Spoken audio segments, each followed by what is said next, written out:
Then one day I had this like spirit come through me, and I hadn't, still was not spiritual. There was a force that came in and told me I had to go to Oaxaca to build a retreat. And I couldn't get off on me. So spoke to my team that we the ones doing the workshop. I was like, hey, you guys want to go to try and do a retreat, mushroom retreat in Oaxaca with Gashmans? So 2 months later, I booked a one-way flight to Oaxaca, didn't know anybody. Just sure I was in Europe, just landed. Met one person after another, and within a week, I had met a medicine woman who inaugurated me as a shaman about a year later, and built our retreat there, and then we started doing more and more retreats, and now we are established essentially in retreat down there. This is the journey that took me into spirituality. This is where I saw, wow, there's a whole lot more going on than just biology and just science. The mountains where I work are the most powerful mountains for mushrooms in the world. I mean, it's all the mountains of Oaxaca in the north. The more famous ones are the Mazatec and Urias, or in the south, like the Zapotec tribe, which is same thing, different tribes, different places. But the spirit of the mushroom is extremely like them. And so what I've witnessed over the years there is far beyond what science can explain yet. Things like ancestors taking over your body, entities taking over people's bodies, speaking through them, real exorcisms, things that cannot be denied that it's just they're quieting the default behavior. So much so that I started filming some of them for the documentary.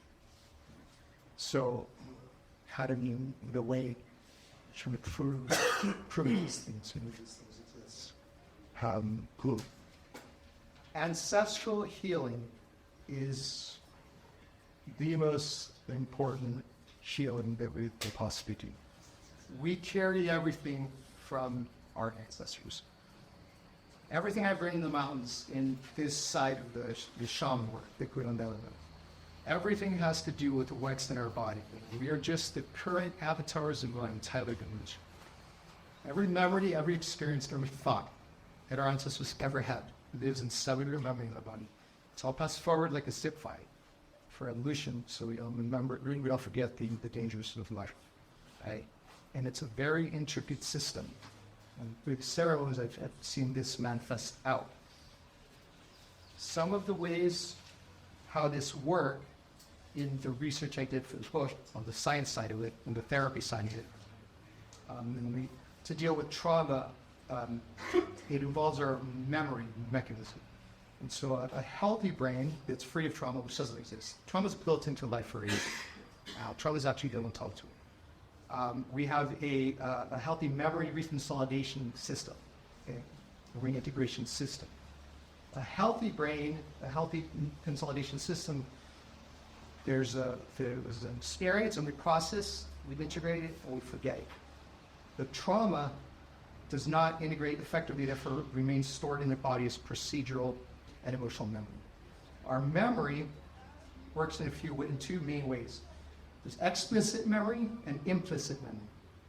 Explicit memory is semantic memory, which is symbolism, language, and things that we make sense of the world.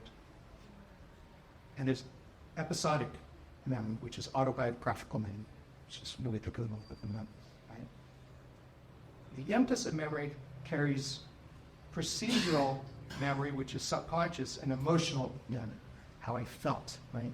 That's kind of the structure of how a memory works. And then the memory is responsible for storing whether we are safe.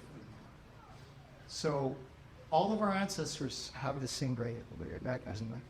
And so these traumas come in, and then the traumas shuffled out into the procedural memory. You know, procedural memory is like brushing your teeth. You don't have to think of it.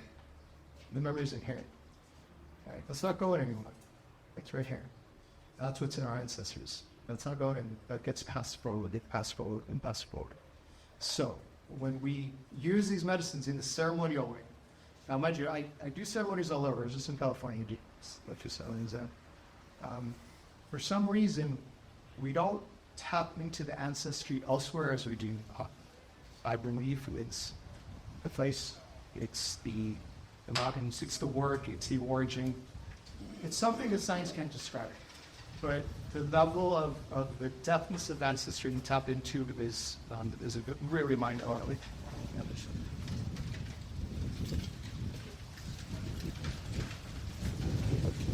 So He said that.